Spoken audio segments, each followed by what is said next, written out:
Alter ego. Alter ego का मतलब एक इंसान जिसकी सोच आपकी जैसी है या जिसके विचार आपके जैसे हैं।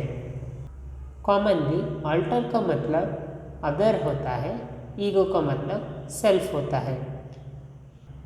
इसको इंग्लिश में a person who has thinking like you और whose thoughts are similar to you भी कह सकते हैं। उदाहरण समझते हैं। Abhishek is an alter ego of me. Abhishek मेरे व्यक्तित्व की प्रतिकृति है।